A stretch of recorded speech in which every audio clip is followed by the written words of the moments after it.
you awake? I thought I heard you get up. Yeah, I'm awake. Sorry, I just can't sleep. Are you thinking about him?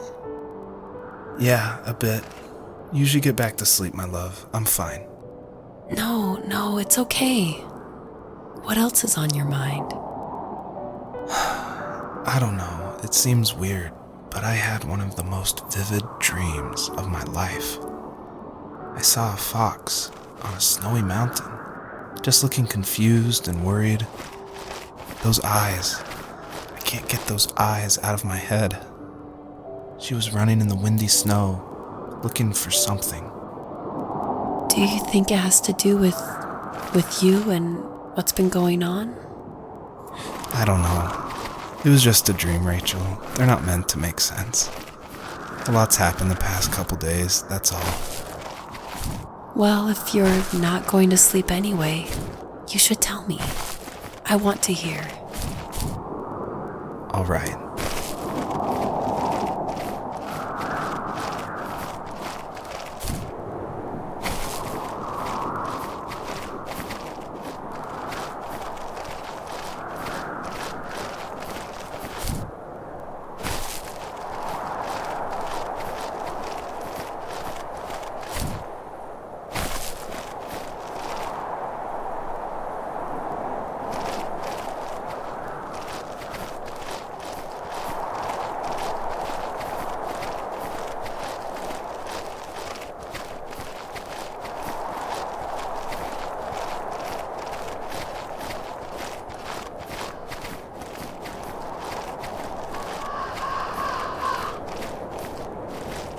So, not far from her home, she followed that path to something unexpected.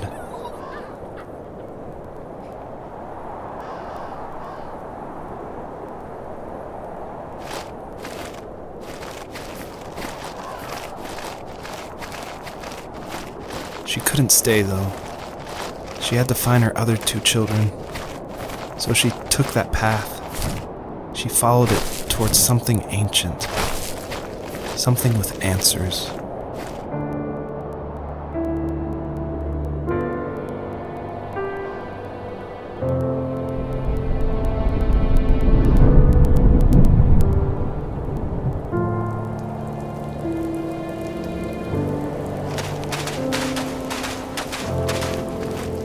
The fox looked high and low, searching for any sign of her cubs. Points of light showed the way to this ancient tree. It was as if each one had a story to tell, all their own. The land was trying to tell my story, too. I felt like I was right behind her the whole time.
Wasn't he like a lumberjack? That's one way of putting it. If wood was a canvas, then a carving knife was his paintbrush. Even after working a 50-hour week, even after his hands were more splinters than skin, he would bring home the nicest piece of Alaskan weeping cedar and make me toys. That wooden train was the first toy I can remember, and I loved it. just knew from a young age I was going to be a lumberjack, like my father.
As a kid, did you ever do show and tell in your class? Yeah, I think I only did it once, when I was in the 4th grade. You know how my life was around then. I wanted to show my class what helped pass the time and distracted me, so I brought a dozen paper crayons I had made. I think I told everyone how badly I wanted to be a bird and fly, embarrassingly enough. Don't be embarrassed. Every kid wants to fly. For me, it was another toy from my dad, a wooden boat. I remember guarding it so carefully in my hands as I walked into class. When I sat down, a group of boys immediately made fun of it. They asked which trash can I found it in, or why an ugly log was my favorite toy. When I got up, I didn't even want to tell them my dad had carved it. I said it was a joke gift my friend had given me. Kids can be so cruel. Some of them are. I shouldn't have let them get to me, but it did. It's amazing we bounced back at all.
Usually those kids would leave me alone, but somehow they could tell I was different.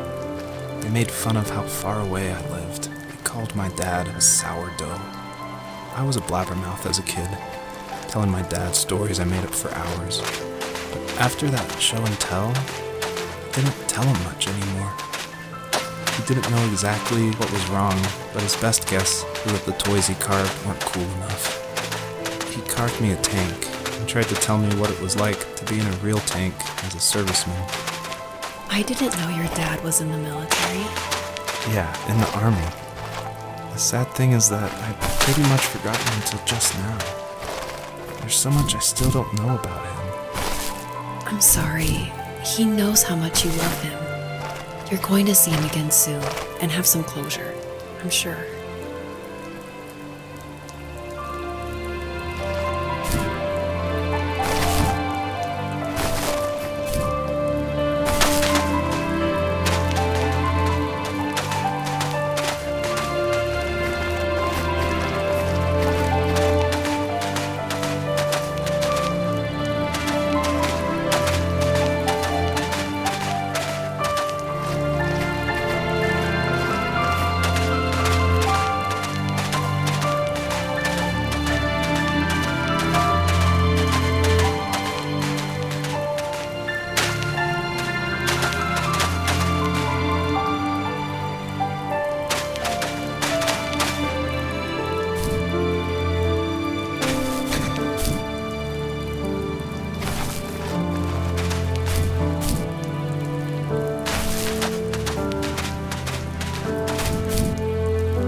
ask myself, why talk to anybody anyway?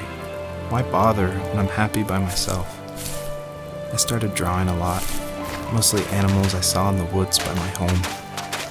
I then imagined designing my own hideouts with things like TVs and pantries full of chips and cookies. I think that idea of leaving home and drawing blueprints started my career. I found a lot of solace in that. I'm not surprised, but I did the same thing, you know? There's something special about having a place to call your own. And now look at us. Well, if you count renting in an overpriced city. It's as close as we can get for now.